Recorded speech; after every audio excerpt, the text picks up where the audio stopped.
All right, so today we're going to talk about my face before keto and intermittent fasting and after keto and intermittent fasting.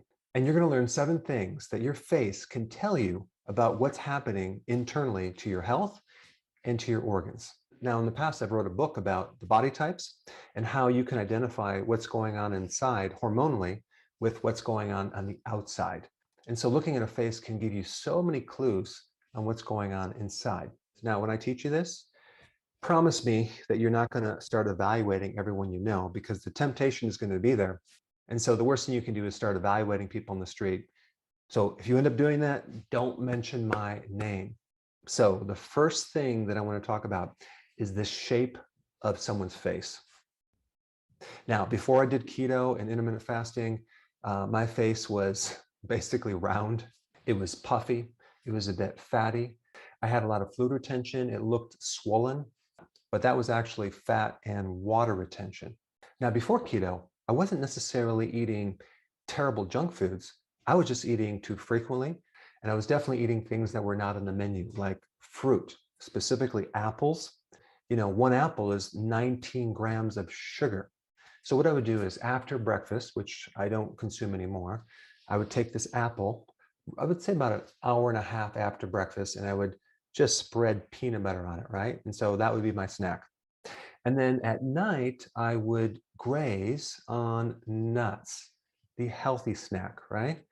Well, little did I know, every time I ate any food, I was spiking insulin over and over and over. And so I had 3 meals, 3 snacks.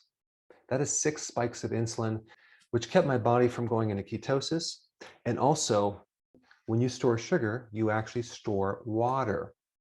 Thus the term carbohydrate. Carbohydrate comes from carbo or carbon in hydrate, as in hydration.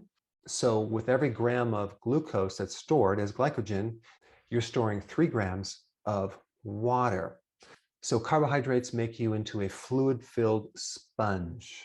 So you can see in the past, the shape of my face was more round, it was puffy, and basically it just looked fat. So number one, if someone has a round face, they have too much insulin and they are doing too many carbs. All right, number two, we're going to talk about the eyes, specifically the tissue around the eyes. Now, if you look at my face around the eyes, you can see that there's some swollen tissue, okay? It looked puffy underneath the eyes with some darkening underneath the eyes as well. And even the eyelids were a bit thicker. So what's happening? Well, this is more fluid retention.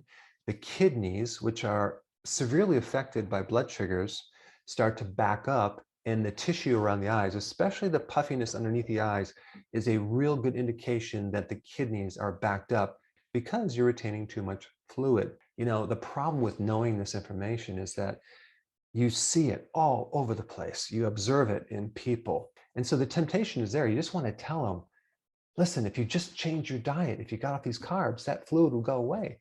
But the best thing to do is actually to show them this video, not to evaluate them, because it makes them wrong and they can be upset. And the last thing I want you to do is start a fight with someone over Dr. Berg's video. All right, the next point, number 3, is the actual eye itself, okay? If you look at the before picture of me, you'll see bloodshot eyes.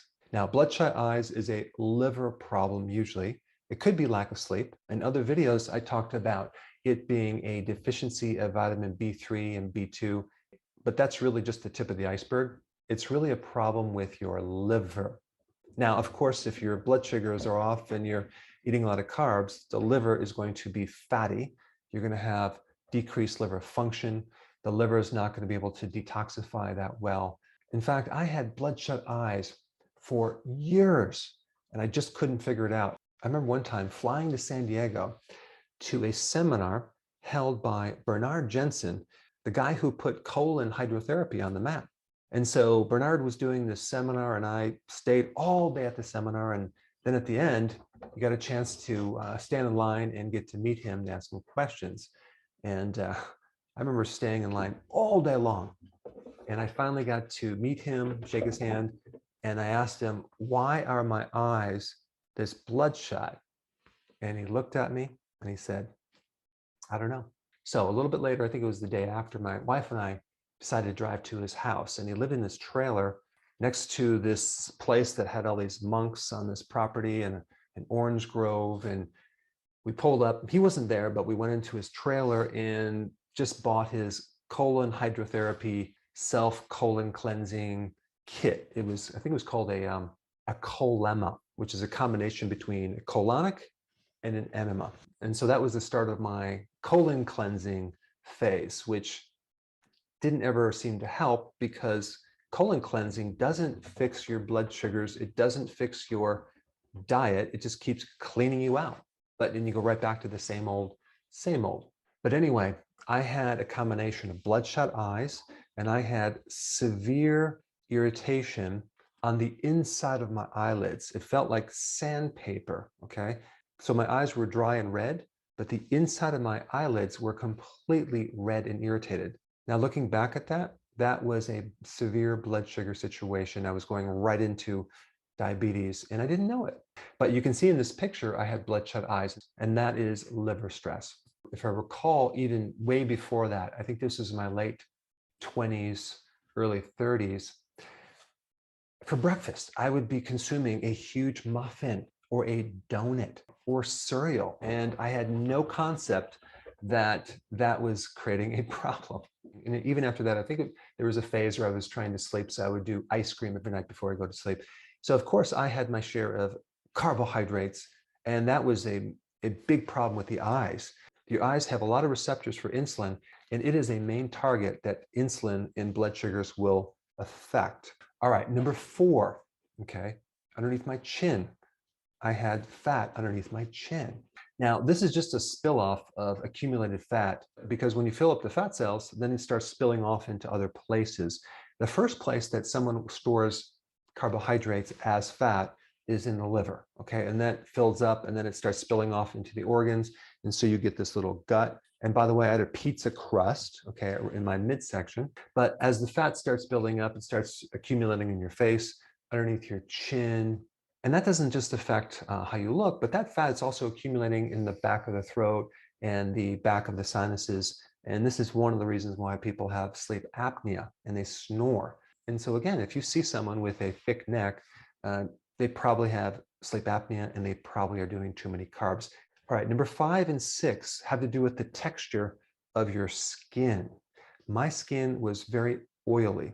Now, oily skin is a situation where your oil glands are producing too much oil. They're called sebaceous glands, and the oil is called sebum. And so what's behind that? Too much androgens. Androgens are the male hormone.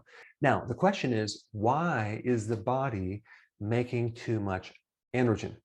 And the clue to figure this out is to look at a condition called PCOS, polycystic ovarian syndrome. In PCOS, which occurs only in females, you have this huge overproduction of androgens. And what's behind that is too much insulin. So insulin makes your androgens go too high. And if you've been watching my videos, you know what causes too much insulin. It is too many carbohydrates. So we're coming full circle to these darn carbohydrates again. Now, what I'm going to say next is a little confusing, so just bear with me. One of the minerals that they use in skin cream for oily skin is zinc. And so zinc is really good for your skin. Now, here's the confusion. Zinc also increases your androgens. Now, wait a second. I thought androgens cause sebaceous glands to cause more oil production. Why would we want to take more zinc to produce more androgens? Well, the answer to that is that zinc helps balance estrogen, okay? If you're low in androgens, it raises it. If you're high in androgens, it lowers it. It inhibits or blocks an enzyme in the conversion of testosterone to something called DHT, which is a powerful form of testosterone, which, if too high, can cause male pattern baldness and prostate enlargement and alopecia, which is hair loss. So zinc helps balance estrogen, okay? And it's also really good for PCOS. And it's also vital in the regulation of insulin. Okay, so it can help lower insulin to thereby decrease androgens. Does that make sense? And as a side note, you become deficient in zinc when you consume too many carbs. So there's that relationship as well, because too many carbs, too much insulin, zinc deficiency. And then you start producing too much of the wrong testosterone, which is DHT. Now, as another side note, if you're deficient in zinc, you can also develop what's called hypogonadism, which is a situation where your testicles are atrophied, you're not producing enough testosterone, and also low zinc can lead to low sperm count. But overall, zinc can help balance testosterone, and it can also prevent the overproduction of estrogen, because it's also involved in inhibiting another enzyme called aromatase. And aromatase converts testosterone into estrogen. So that's something we don't want too much of in both men and women. So zinc can help regulate the amount of testosterone and estrogen you have. So if someone has oily skin, they have either not enough zinc or they have too much androgen coming from too much insulin. All right, the sixth point has to do with this dry, flaky skin. Okay, you see this a lot with people that have dandruff. I had it between my eyebrows, in my eyebrows, on my forehead, these little dry patches. Now, this is a combination of either a liver issue and or too much omega-6 fatty acids. And with me, that was nuts. I was eating a lot of peanuts, peanut butter, and nuts for the entire day. And I wasn't consuming enough of the omega-3 fatty acids. That would be in the fatty fish, sardines, and cod liver oil. Now, the reason I like cod liver oil over some of these other products is because cod liver oil gives you a nice balance of omega-3 fatty acids, as well as vitamin A and vitamin D, because both vitamin A and vitamin D helps you with the dry, flaky skin as well as the oily skin, because vitamin A and vitamin D help you with these dry, scaly patches as well as the oily skin. Now, most of the population is consuming way too many omega-6 fatty acids in the form of soy oil, canola, cottonseed oil. And they're doing it in fast foods. They're doing it in salad dressing.